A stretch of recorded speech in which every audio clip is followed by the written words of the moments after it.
The second season of Fox's Gotham Before Batman franchise comes with a subtitle, much in the same way NBC's superhero serial Heroes, which reboots later this week, branded each volume of story.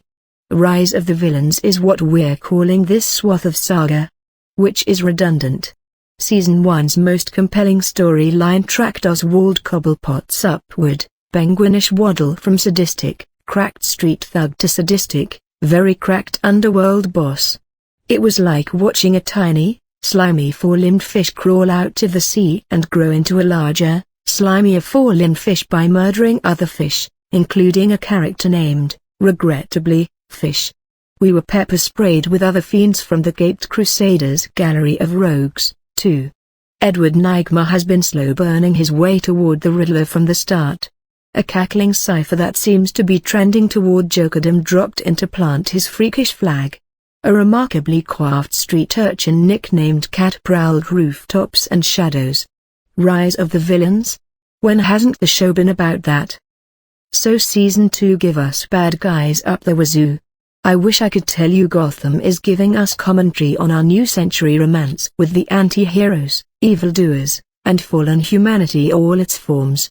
Maybe it thinks it is. The premiere begins with a wink. A shadowy fiend transforms a dimwit desperate for significance into a campy yet lethal costume do-badder with gasbag tendencies, in more ways than one.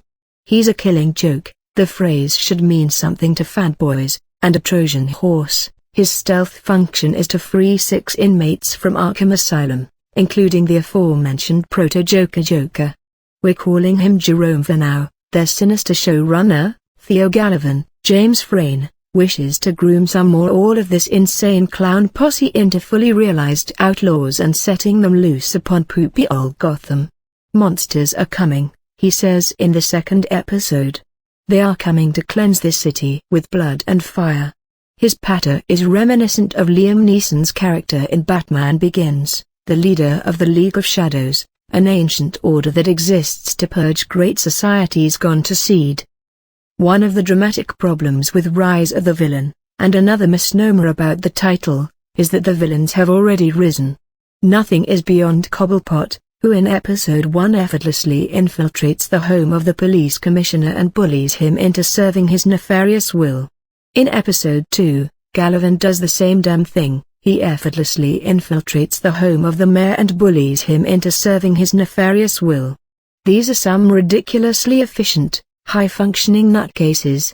The bad guys suffer only a single foiled plan in the first 2 episodes, and there, it's due mostly to a conveniently busted lighter. Does Gotham intend on dealing them some legitimate setbacks in the episodes to come? If so, the writers are going to have work hard to make us believe it. But then, Gotham has never been credible, even on its own idiosyncratic terms. Its visual aesthetic, a blend of neo-noir, German expressionism, and crime flick grit, never gelled into anything authentic in Season 1. Now that the show has doubled down on its most outrageous elements, Gotham seems content to wallow in artifice. The villains are all flamboyantly theatrical in their various expressions of deranged malevolence, and terribly derivative, too.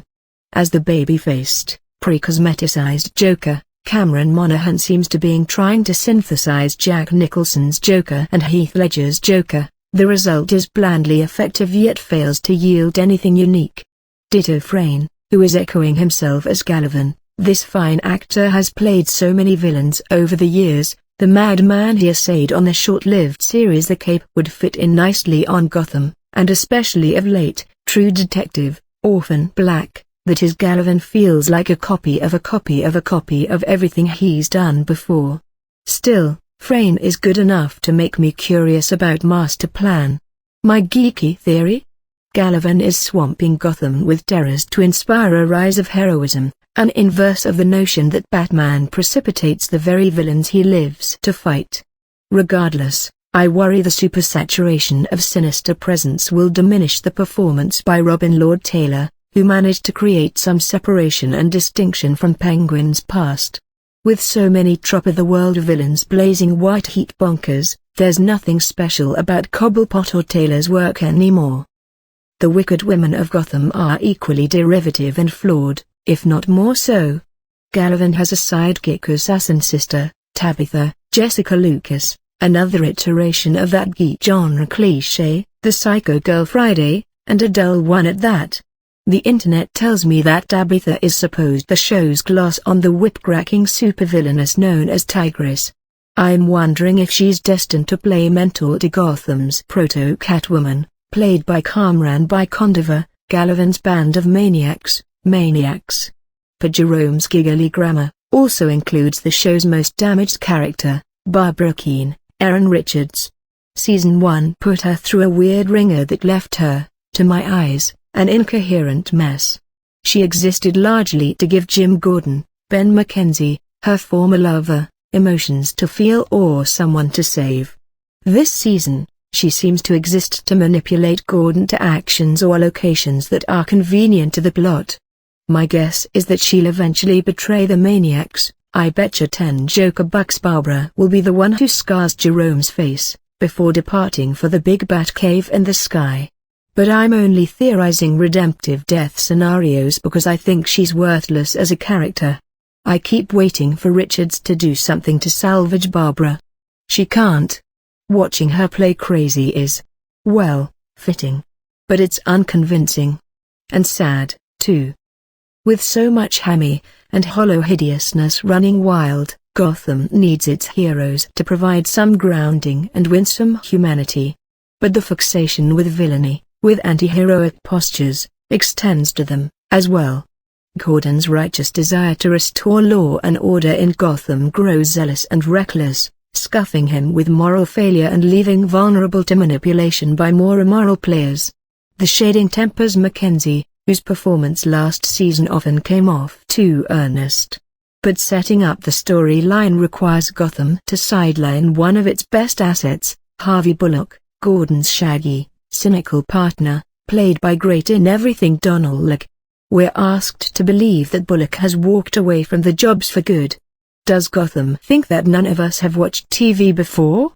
So we start counting the minutes until Gotham manufactures the scenario that'll bring him back. Mackenzie also has chemistry with Moina Baccarin, now full-time and playing Gotham's medical examiner. Mostly, though, Baccarin plays the supportive girlfriend in all its poor poses. Every time the former Homeland Emmy nominee is on screen, I wonder if she's thinking, I deserve better than this, I deserve better than this. Meanwhile, Master Bruce, David Mays, continues his tragic slouch toward bathood. So far, this rise has been as compelling as a time-lapse of a swelling pimple. He's found a secret room, located in the foundation below the mansion. How cute. A baby bat cave for baby Batman. But almost immediately upon blowing open the door, Gotham concocts a reason to keep this mysterious basement a lingering mystery. It's the hatch from Lost all over again. More tediousness ensues when Bruce fires his chief further figure, Alfred, the very good Sean Pertwee, who carries getting better Maz in every scene. Again, start the clock for that reversal. Don't feel spoiled. Feel insulted that Gotham plies us with these bogus plays. My guess is that shows do this kind of stuff to re-establish relationships and premise, orientation for new viewers, refresher for the old. But there has to be better, more creative ways to accomplish this housekeeping than with empty, cliché scenarios. The work of decoding Bruce's crypto closet would seem to put Bruce a more direct, intriguing path to Batman, and it dials up Lucian Fox, well played by Chris Chalk. Might it also portend a dial-down of Bruce's baby Batman pals, including teenage Selina Kyle? I hope so. She and her kind are the least credible part of this buggy enterprise. I really do wish I liked Gotham more than I do. I'm a fan of the genre and I gravitate toward more the real world